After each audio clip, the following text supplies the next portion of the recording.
जय माता दी, जय जगदंब, नमो आदेश। आज आपण श्री लक्ष्मी पूजनाच्या दिवशी काय गुप्त साधना करता येईल याविषयीची माहिती घेणार आहोत। बघा, दिवाळीचं लक्ष्मीपूजन हे भर अमावस्येच्या दिवशी येतं। अमावस्या हिला खरं पाहता काही अंशी धार्मिक स्वरूप जरी असलं तरी बऱ्याच वेळेला मनामध्ये असे विचार येतात की अमावस्या ही अमंगळ असते किंवा अमावस्येच्या दिवशी निगेटिव्ह शक्ती जास्त ऍक्टिव्ह असतात। पृथ्वीचं वातावरण हे तमोगुणांनी भारित झालेलं असतं, त्यामुळे बरेच लोक अमावस्येला त्या ठिकाणी अशुभ मानतात किंवा अमावस्येच्या दिवशी शुभ कार्याची सुरुवात करत नाही। परंतु बघा, एवढी मोठी ही अमावस्या आणि या अमावस्येला लाभलेलं वरदान म्हणजे आपलं लक्ष्मीपूजन। लक्ष्मी कुबेराचं पूजन या दिवशी केलं जातं आणि खरी या दिवशीच दिवाळी आपण साजरी करत असतो। बघा, वसुबारस म्हणजे गाईला समर्पित आहे। त्यानंतर धनत्रयोदशी ही त्या ठिकाणी धन्वंतरीला आणि लक्ष्मी कुबेराला समर्पित आहे आणि नंतरचा जो दिवस येतो तो म्हणजे त्यानंतरचा लक्ष्मीपूजनाचा। वसुबारस, त्यानंतर धनत्रयोदशी, त्यानंतर यमदीपदान आणि त्यानंतरचं लक्ष्मीपूजन, या चारही दिवसांना वेगवेगळं असं महत्त्व आहे। लक्ष्मीपूजनाच्या दिवशी काय करावं आणि काय करू नये यावरती अनेक व्हिडिओ उपलब्ध आहे, अनेक माहिती उपलब्ध आहे। परंतु मला असं वाटतं की इतरांनी जे सांगितलं तेच तुम्हाला सांगण्यापेक्षा त्यामध्ये काहीतरी वेगळं असावं ज्यामधून समोरच्याचं ज्ञान वाढावं। आजचा हा व्हिडिओ असाच जास्त महत्त्वपूर्ण राहणार आहे। यामध्ये आपण अनेक गुप्त तोडगे, अनेक गुप्त रहस्य उलगडवणार आहोत आणि शिवाय ज्यांना लक्ष्मीची तंगी आहे अशांनी लक्ष्मीच्या प्राप्तीसाठी काय तोडगे करावे, कुठला जाप करावा, कशी साधना करावी याबद्दल सुद्धा माहिती घेणार आहोत। पहिला विषय येतो बघा लक्ष्मीपूजनाचा। लक्ष्मी ही त्या ठिकाणी धनाचा निर्माण करणारी देवता, म्हणजे धन निर्माण करण्याची जी क्षमता आहे, धन निर्माण करण्याची जी ताकद आहे ती लक्ष्मीकडे आहे।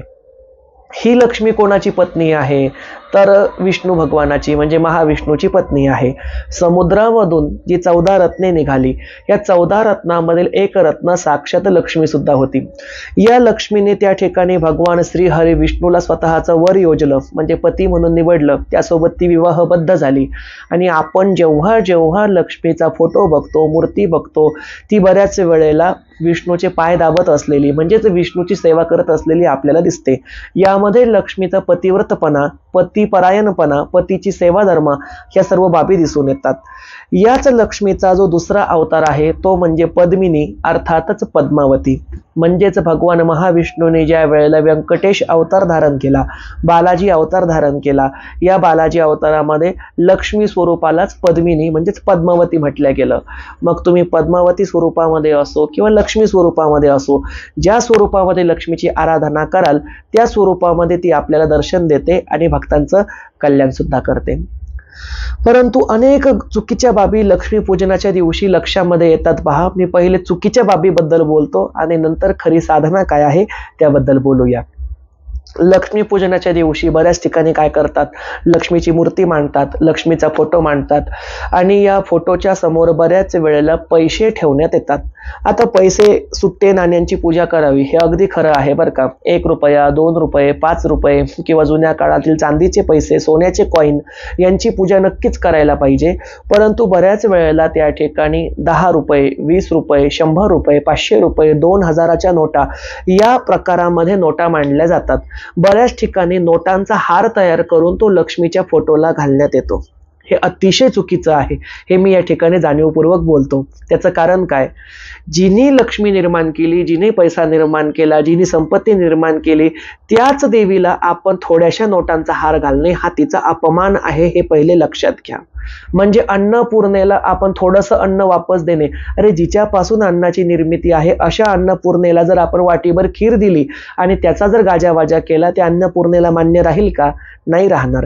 त्याच पद्धतीनुसार लक्ष्मीच्या फोटो समोर पैशाचं बंडल ठेवणे, पैशाचं त्या ठिकाणी पाकिट ठेवणे, तिच्या गळ्यामध्ये पैशाचा हार घालणे ह्या चुकीच्या गोष्टी आहे, अशा गोष्टी करू नये। आणि जर तुम्ही तिच्या ठिकाणी पैशाची पूजा करत असाल, समजा तुम्ही त्या ठिकाणी 2000च्या 5000चे असे काहीतरी विशिष्ट रक्कम ठेवली, 2000 5000 नोटा स्वरूपामध्ये, बरोबर, मग ते पैसे जर आपण उचलून खर्च केले तर याचा अर्थ काय होतो, आपल्या घरातील लक्ष्मी आपण बाहेर घालवली. जर तुम्ही लक्ष्मीचं पूजन करताय मग तिथं जतन केलं गेलं पाहिजे, संवर्धन केलं गेलं पाहिजे. आज आपण 10,000 5000 किंवा 500च्या 5-6 नोटा त्या ठिकाणी ठेवतोय, मग जर आपण त्यांचं पूजन लक्ष्मी म्हणून करत असू, मग आपण त्या नोटा खर्च करता कामा नये. आपण त्या जपून ठेवतो का? नाही. आपण त्या नोटा घेतो आणि आपल्या व्यवहारामध्ये त्या वापरतो. याचाच अर्थ की ज्या लक्ष्मीचं आपण देवी स्वरूप मानून पूजन केलं तीच लक्ष्मी आपण घराच्या बाहेर घालवतो. आणि लक्ष्मीचा एक नियम आहे बरं का, ही अतिशय चंचल स्वरूप अशी देवी आहे. स्वतः लक्ष्मीने तिच्या चरित्रामध्ये सांगितलेलं आहे की ज्या ठिकाणी तिचं मन रमतं त्या ठिकाणी ती जास्त वेळ राहते, अन्यथा ती पटकन त्या स्थानावरून निघून जाते. याचाच अर्थ काय की लक्ष्मीला आपण त्या ठिकाणी कायम स्वरूपामध्ये, चिरकाल स्वरूपामध्ये जर टिकवायचं असेल तर तिच्या आवडीच्या गोष्टी कराव्या लागतील. कुठल्या कुठल्या गोष्टी तिला आवडतात? सर्वात अधिक लक्ष्मीला प्रिय गोष्ट आहे साफसफाई, म्हणजे स्वच्छता. घरामध्ये अतिशय जास्त स्वच्छता, टापटीपणा असावा, अशा ठिकाणी लक्ष्मी चिरकाळ टिकते. सुगंधित परिमल द्रव्य तिला नेहमी शिंपडत राहावे. सुगंधित परिमल द्रव्य म्हणजे काय? गुलाबजल असेल, गुलाबजलाच्या पाण्याने लक्ष्मीचा फोटो पुसणे, गुलाबजलाचं पाणी लक्ष्मीच्या मूर्तीवरती शिंपणे, अशा पद्धतीने आपण तिला गुलाबजलचं अर्घ्य देऊ शकतो. यासोबतच केवडा असेल, मोगरा असेल, जाई जुई, चंपा चमेली असेल, अशा विशिष्ट प्रकारच्या अत्तरांचा वास सुद्धा लक्ष्मीला अतिशय जास्त प्रिय आहे. यासोबतच जर चाफ्याची फुलं तुम्हाला मिळत असतील तर आपण चाफा सुद्धा देवीला वाहू शकतो. याशिवाय मी तुम्हाला सांगतो, लक्ष्मीला कमळाचं फूल अतिशय जास्त प्रिय आहे बरं का. कारण लक्ष्मीचं एक नाव आहे कमळजा. कमळजा म्हणजे जी कमळाच्या आसनावरती विराजमान झालेली आहे अशी जगदंबा. या कमला जगदंबेला, कमळजा जगदंबेला, कमलवासिनी जगदंबेला कमळाची फुलं अतिशय जास्त आवडतात. परंतु पूर्ण उमललेला कमळ न वाहता अर्धवट उमललेली कमळाची कळी ह्या लक्ष्मीला प्रिय आहे. अर्धवट उमललेला कमळ घ्यावा, या कमळाच्या जे पाकळ्या असतात त्या पाकळ्यांना सुगंधित अत्तर लावावं, त्याला हळद कुंकू अर्पण करावं, ह्या कमळाचा देठ लक्ष्मीच्या फोटोकडे किंवा लक्ष्मीच्या मूर्तीकडे ठेवावा आणि तिच्या चरणाशी कमळ वाहावा. कमळ नेहमी जगदंबेच्या चरणाशी वाहायला पाहिजे, तिच्या डोक्यावरती, हातावरती देऊ नये. पुढचा विषय म्हणजे बघा, बऱ्याच ठिकाणी लक्ष्मी पूजनाच्या वेळेला तिच्या समोर विविध प्रकारची यंत्र ठेवण्यात येतात. यंत्र ठेवल्याचे सुद्धा दुष्परिणाम ठेवणाऱ्याला भोगावे लागू शकतात. हे मी या ठिकाणी पुराव्यासहित दाखवत आहे. याचं कारण बघा, यंत्र म्हणजे विशिष्ट देवतेचं आसन आहे. यंत्रामध्ये विशिष्ट देवतेची आत्मा, तिचा प्राण, तिचं बीजाक्षर कैद केलेलं असतं. कैद हा शब्द मी या ठिकाणी ग्रामीण बोली भाषेतील वापरतोय. शुद्ध भाषेमध्ये असं समजूया की यंत्रामध्ये देवता अधिष्ठित असते, स्थापन झालेली असते, उभी असते. अशा यंत्राचे शुभ परिणाम सुद्धा मिळू शकतात. पण जर पूजन चुकीच्या मार्गाने झालं तर हेच यंत्र आपल्याला अशुभ परिणाम सुद्धा देऊ शकतं. याचं एक उदाहरण मी तुम्हाला आता या ठिकाणी दाखवणार आहे. हे बघा, या ठिकाणी हे एक संपूर्ण व्यापार वृद्धी यंत्र म्हणून हे एक यंत्र आहे. हे व्यापार वृद्धी यंत्र बऱ्याच ठिकाणी दुकानामध्ये लावलेलं असतं आणि असं यंत्र विकत सुद्धा मिळतं. आणि लक्ष्मी पूजनाच्या दिवशी हेच यंत्र त्या ठिकाणी लक्ष्मी पूजनाला मांडण्यात येतं. आता या यंत्राची तुम्ही रचना बघा. यामध्ये श्री सूक्त यंत्र, श्री कनकधारा यंत्र, श्री कुबेर यंत्र, श्री दुर्गाबिसा यंत्र, श्री वास्तुदोष निवारण यंत्र, लक्ष्मी गणेश यंत्र, बगलामुखी यंत्र, वरदायक यंत्र, सत्य, इथं नाव वाचता येत नाहीये, मत्स्य यंत्र आहे, सत्य नाही, मत्स्य यंत्र, नवग्रह यंत्र, गीता यंत्र आणि अष्टलक्ष्मी यंत्र. आता बघा, यापैकी लक्ष्मी यंत्र मला समजलं, कुबेर यंत्र मी समजून घेऊ शकतो, मत्स्य यंत्र समजून घेऊ शकतो, पण यामध्ये वास्तुदोष निवारण यंत्र आहे, दुर्गाबिसा यंत्र आहे, बगलामुखी यंत्र आहे आणि नवग्रह यंत्र आहे. म्हणजे हे 4 प्रकारचे उग्र यंत्र ह्या संपूर्ण चित्रामध्ये समाविष्ट आहे, ज्यासोबत लक्ष्मी आणि कुबेर यंत्र सुद्धा आहे.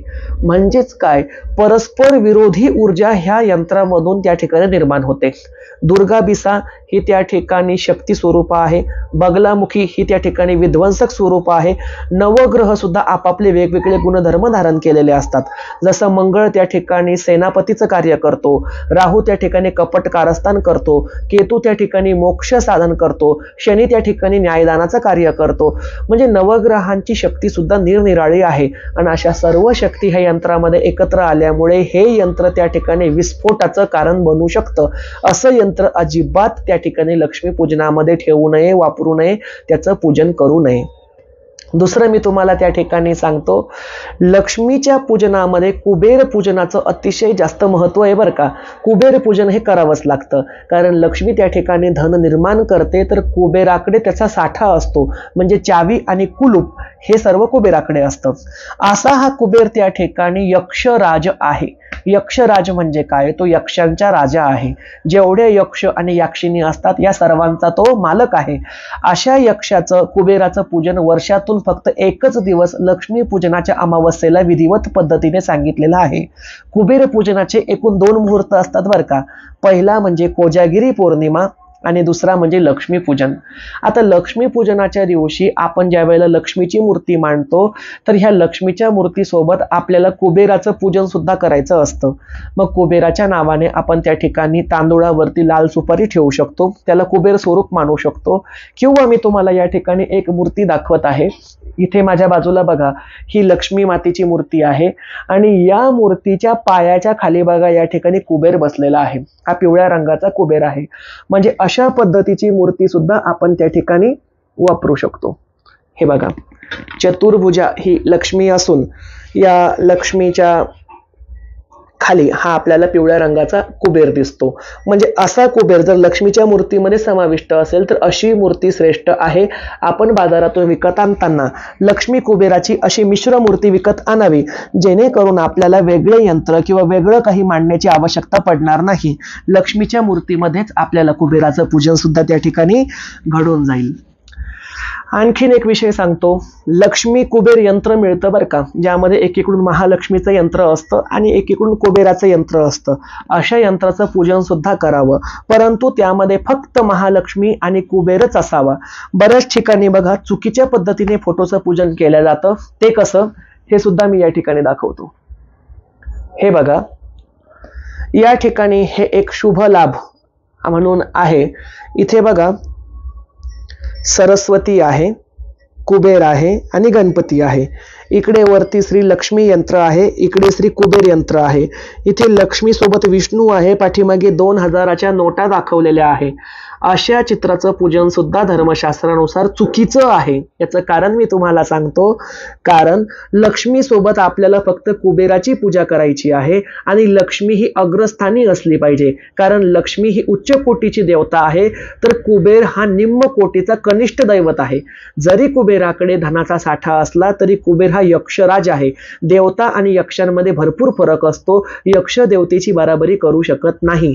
त्यामुळे या ठिकाणी बघा, कुबेराला अग्रभागी स्थान दिलेलं आहे, मध्यभागी स्थान दिलेलं आहे आणि कुबेराला मध्यभागी ठेवून त्याच्या बाजूला सरस्वती आणि गणपती ठेवले आहे. म्हणजे हा गणपतीचा सुद्धा अपमान आहे, सरस्वतीचा सुद्धा अपमान आहे, लक्ष्मीचा सुद्धा अपमान आहे. या ठिकाणी मध्यभागी गणपती चालला असता, त्यांच्या 2 बाजूला लक्ष्मी आणि सरस्वती चालल्या असत्या, किंवा मध्ये महालक्ष्मी चालली असती, तिच्या बाजूला सरस्वती आणि गणपती चालला असता. कुबेराचं स्थान वेगळ्या बाजूला हवं होतं, जे या ठिकाणी ठेवलेलं नाही. त्यामुळे इथे अप्रगटपणे अप्रत्यक्षपणे सुद्धा लक्ष्मीचा अपमान घडतो. असं यंत्र सुद्धा ठेवू नये. शिवाय इथे बघा पाठीमागे 2000ची नोट दिलेली आहे. ही 2000ची नरेंद्र मोदी साहेबांनी नवीन लॉन्च केलेली नोट आहे, जुन्या काळातील नाही. आणि ही नोट सुद्धा धर्मशास्त्रानुसार चुकीची असल्यामुळे तिच्यातून जे व्हायब्रेशन येतात ते सुद्धा चुकीचे निघतात. त्यामुळे असं चित्र सुद्धा लक्ष्मी पूजनामध्ये ठेवू नये. बाकी जसं दररोजची प्रथा असते त्या पद्धतीने लक्ष्मी पूजन करावं. समोर 5 बोळके ठेवावे. बोळक्याला सुगड असं सुद्धा म्हटलं जातं. मातीचे छोटे छोटे कलश म्हटलं जातं, मातीचे गडू म्हटलं जातं, मातीचे प्याले किंवा तांबे म्हटलं जातं. गडू असेल, तांब्या असेल, प्याला असेल, बोळकं असेल, त्या ठिकाणी असणारा ते सुगड असेल, जे कुठलं तुमच्या बोलीभाषेतील नाव असेल असे 5 किंवा 7 ठेवावे. त्यामध्ये लाह्या फुटाण्याचा प्रसाद भरावा, 1-1 रुपयाचं नाणं ठेवावं, त्यावरती दिव्या लावावे, दिव्याच्या मध्ये तुपाचा, गावरान गाईच्या तुपाचा दिवा जाळावा. अशा पद्धतीनुसार जसं आपण दरवर्षी पूजन करतो तसंच करावं. परंतु मी ज्या ह्या बाबी सांगितल्या ह्या मात्र कटाक्षाने पाळाव्या. नोटा, पैसे हे मात्र तिथे अजिबात ठेवू नये. आणि जर काही नोटा तुम्ही प्रसाद म्हणून ठेवल्या असतील, तुमची इच्छा आहे की लक्ष्मीचा प्रसाद म्हणून 100, 200, 500 रुपये ठेवावे, मग ते पैसे आपण वर्षभर खर्च करू नये. वर्षभर त्याला बरकत म्हणून जवळ ठेवावं आणि पुढच्या वर्षी लक्ष्मी पूजनाच्या दिवशी ते पैसे खर्च करून त्यातून पूजा साहित्य आणावं. आणि नवीन आपण जी नोट ठेवू, जो नवीन पैसा ठेवू, तो आपण त्याच्या पुढच्या वर्षीपर्यंत कंटिन्यू करू शकतो. या पद्धतीनुसार आपण नोटांना मांडायचंच असेल तर मांडू शकतो, परंतु त्यामध्ये ती खर्च होता कामा नये, वर्षभर जतन झाली पाहिजे. आता आपण येऊया साधनेकडे. बघा, लक्ष्मी आणि कुबेराची साधना आहे, त्यामुळे या ठिकाणी दोघांचाही जाप आपल्याला करायचा आहे. आसन आपल्याला घ्यायचं आहे. आसन कुठलंही लाल रंगाचं असावं, लाल रंगाची साडी, लाल रंगाचा कपडा, लाल रंगाचं बेडशीट, लाल रंगाचा सुती मखमली कापड, यावरती आपल्याला लक्ष्मी पूजनाच्या पूजेसमोर बसायचं आहे. आणि रात्री 11 वाजेपासून ते रात्री 1:15 वाजेपर्यंत अशी आपल्याला एकूण 2.25 तासांची साधना करायची आहे. साधना करताना लक्ष्मीपूजन आपण ऑलरेडी मांडलेलं असतं, तिथे फक्त गाईच्या तुपाचा दिवा जाळावा. लक्ष्मीला नैवेद्य म्हणून त्या ठिकाणी गूळ खोबरं ठेवू शकतो किंवा मिठाई ठेवू शकतो, किंवा घोटी व दूध हे लक्ष्मीला आणि कुबेराला अतिशय जास्त प्रिय आहे, म्हणजेच आपण त्या ठिकाणी खीर, बासुंदी किंवा घोटलेलं दूध सुद्धा ठेवू शकतो. त्याला पाणी फिरवावं, धूप दाखवावा, सुगंधित अत्तर शिंपडवावं, हळद कुंकू लावावं, जगदंबेला, लक्ष्मी मातेला आणि कुबेर राजाला नमस्कार करावा. आणि त्या ठिकाणी हातामध्ये पाणी घेऊन संकल्प करावा की हे लक्ष्मी माते आणि हे कुबेर राजा, आम्ही तुमच्या नावाचा जप करणार आहोत, तुमच्या दोघांची कृपादृष्टी आमच्यावरती अखंड राहू द्या. त्यानंतर आपल्याला जाप सुरू करायचा आहे. हा जाप सुरू करण्याच्या आधी आपल्याला जवळ एक झाडू जवळ ठेवून त्याची पूजा करायची आहे. झाडू त्या ठिकाणी लागणारच आहे, कारण झाडू हे लक्ष्मीचं प्रतीक आहे. झाडू घेताना आपण तो फडी घेऊ शकतो, फडा घेऊ शकतो, खराटा घेऊ शकतो किंवा झाडू सुद्धा घेऊ शकतो. झाडू ठेवत असताना झाडूचं जे मूठ आहे, झाडूची मूठ ही लक्ष्मीच्या बाजूने असावी. झाडूचे टोक समोरचे जे त्याचे केर काढण्याचा भाग असतो, म्हणजे ज्याला आपण कुशभाग म्हणतो झाडूचा, तो कुशभाग स्वतःकडे ठेवावा. त्याला हळद कुंकू लावून त्याची सुद्धा पूजा करावी. आणि त्यानंतर आपल्याला सर्वात आधी कुबेराच्या 5 माळा जाप करून घ्यायचा आहे. कुबेराचा मंत्र मी या ठिकाणी तुम्हाला सांगत आहे. तो मंत्र आहे ओम यक्षराज कुबेराय नमः. ओम यक्षराज कुबेराय नमः. ओम यक्षराज कुबेराय नमः. ओम यक्षराज कुबेराय नमः. ओम यक्षराज कुबेराय नमः. या मंत्राचा आपल्याला 5 माळा जाप करायचा आहे. माळ घेताना आपण ती रुद्राक्षाची घेऊ शकतो, तुळशीची माळ घेऊ शकतो, स्फटिकाची माळ घेऊ शकतो, मोत्यांची माळ घेऊ शकतो, कुठलीही शुभ माळ आपण त्या ठिकाणी घेऊ शकतो, परंतु काळ्या रंगाची किंवा प्लॅस्टिकच्या मण्याची माळ मात्र घेऊ नये. यानंतर आपल्याला 5 माळा कुबेराचा जाप झाल्यानंतर श्री लक्ष्मीचा जाप सुरू करायचा आहे. लक्ष्मीचा गुप्त मंत्र मी या ठिकाणी देत आहे. तो आहे ओम श्रीं नमः विष्णुप्रियाय नमः. ओम श्रीं नमः विष्णुप्रियाय नमः. ओम श्रीं नमः विष्णुप्रियाय नमः. ओम श्रीं नमः विष्णुप्रियाय नमः. ओम श्रीं नमः विष्णुप्रियाय नमः. ओम श्रीं नमः विष्णुप्रियाय नमः. ओम श्रीं नमः विष्णुप्रियाय नमः. या मंत्राचा आपण यानंतर 11 माळा जाप करावा. ज्यांना 11 माळा जाप शक्य नाही त्यांनी निदान 7 माळा करावा. ज्यांना 7 माळा सुद्धा शक्य नाही अशांनी 5 माळा कराव्या. परंतु जर आपण 5 किंवा 7 माळा केल्या तर लक्ष्मी आणि कुबेराचा जाप 1.25 तासामध्ये आवरेल. जर आपण 11 माळा लक्ष्मीच्या आणि 5 माळा कुबेराच्या घेतल्या तर त्याला 2.25 तास हा जाप चालतो. अशा पद्धतीनुसार हा जाप आपण करावा आणि याचे अतिशय सकारात्मक परिणाम तुम्हाला मिळतील. आणि या साधनेमुळे स्वप्नामध्ये लक्ष्मी माता आणि कुबेरा दर्शन सुद्धा घडतं. परंतु हे दर्शन आपल्याला भव्य दिव्य स्वरूपामध्ये घडेल की वेगळ्या स्वरूपामध्ये घडेल हे सांगणं कठीण आहे, कारण लक्ष्मी चंचल आहे बघा. त्या ठिकाणी लक्ष्मी आपल्याला एखादं ओंगळवानं घाणेरडं स्वरूप घेऊन सुद्धा दर्शन देऊ शकते, आपली परीक्षा घेऊ शकते, किंवा सुस्वरूप पद्धतीनुसार जसं श्री सुक्तामध्ये वर्णन आहे त्या पद्धतीने दर्शनही देऊ शकते. कुठलंही दर्शन असो ते दर्शन आपल्याला परम पवित्र आणि लाभदायक असंच राहील. तर ही गुप्त साधना प्रत्येकाने करावी अशी मी या ठिकाणी खात्री देतो की तुम्हाला नक्की स्वप्नामध्ये देवीचं दर्शन घडेल. अतिशय गुप्त साधना आणि मंत्र या ठिकाणी मी हा सार्वजनिक करत आहे. ही साधना मला माझे परमपूज्य गुरु शिवपंथाचे स्वामी सुभाषचंद्र सरस्वती महाराज यांच्या कृपा आशीर्वादाने लाभली होती, आणि त्यांच्याच कृपा आशीर्वादाने तब्बल अशा अनेक साधना अक्षरशः माझ्यापाशी एक चोपडं म्हणजे जुनं रजिस्टर अगदी भरलेलं आहे, जे मी गुरुदेवांची सेवा करून साधना प्राप्त केल्यास. जर जगदंबेची इच्छा असली तर आपण अशा अनेक गुप्त साधना हळूवार पद्धतीने सार्वजनिक सुद्धा करूया. तर आजचा व्हिडिओ तुम्हाला नक्कीच आवडला असेल अशी मी या ठिकाणी आशा व्यक्त करतो. अशाच निरनिराळ्या माहितींसाठी आपल्या जगदंबा देवी संस्थान देऊळगाव राजा ह्या YouTube चॅनलला लाईक करा, शेअर करा, सबस्क्राईब करा. सबस्क्राईब करताना बेल आयकॉन दाबायला विसरू नका, म्हणजेच घंटीचं चिन्ह दाबायला विसरू नका, म्हणजे मी कुठलाही व्हिडिओ सर्वात प्रथम अपलोड केल्यास तो आपल्याला दिसेल. आणि हा व्हिडिओ कसा वाटला हे मला कमेंटद्वारे नक्की कळवा.